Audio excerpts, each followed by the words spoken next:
உங்கள நீங்க மிரர்ல பார்க்கும்போது என்ன மாதிரியான தாட்ஸ் வருது? நல்லா வருது, உங்கள அட்மையர் பண்றீங்க, உங்களுக்கு உங்கள பிடிச்சிருக்கு, இந்த மாதிரி பாசிட்டிவா இருந்தா, உங்களோட செல்ஃப் எஸ்டீம், செல்ஃப் வொர்த் இது எல்லாமே நல்லா இருக்கு. நீங்க ஒரு டிக் போட்டுக்கலாம். இல்ல எனக்கு என் மிரர பார்க்கும்போது, என் மேல எனக்கு ஒரு லோவான ஃபீல் வருது. என்ன எனக்கு சாட்டிஸ்ஃபைடாவே இல்ல பார்க்கும்போது. எனக்கு ரொம்ப நெகட்டிவா தோணுது. நான் நல்லா இல்லன்னு தோணுது. இந்த மாரி நெகட்டிவான ஒரு தாட்ஸ் வருது அப்டின்னா, உங்களோட செல்ஃப் எஸ்டீம் ரொம்ப லோவா இருக்கு. அத நீங்க இம்ப்ரூவ் பண்ணணும். ஃபர்ஸ்ட் விஷயம் நீங்க அதுக்கு பண்ண வேண்டியது என்ன அப்டின்னா, ஃபர்ஸ்ட் உங்ககிட்ட இருக்கிற நல்ல விஷயங்கள் என்னென்ன? உங்க சின்ன வயசுல இருந்து நடந்த விஷயங்கள யோசனை பண்ணி ஜர்னல் பண்ண ஆரம்பிங்க. அதாவது உங்களோட 15 இயர்ஸ்ல நீங்க பண்ண நல்ல விஷயங்கள், உங்க ஃப்ரெண்ட்ஸ்க்கு நீங்க ஹெல்ப்ஃபுல்லா இருந்ததா இருக்கலாம். இல்ல ரோட்ல யாருக்கோ ஹெல்ப் பண்ணதா இருக்கலாம்.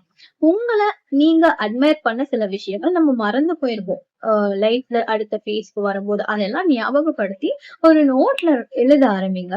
இந்த மாரி பாசிட்டிவிட்டிய ஃபோக்கஸ் பண்ணும்போது, ஒரு 1 ஆர் 2 மந்த்ஸ் கழிச்சு, உங்களுக்கே உங்கள ரொம்ப பிடிக்க ஆரம்பிச்சுரும். விச் மீன்ஸ் உங்களோட செல்ஃப் எஸ்டீம் ரொம்பவே டெவலப் ஆயிருக்கும். உங்களுக்கு தெரிஞ்ச லோ செல்ஃப் எஸ்டீமா என்ன இருக்க ஒரு ஆள இதுல டேக் பண்ணி விடுங்க.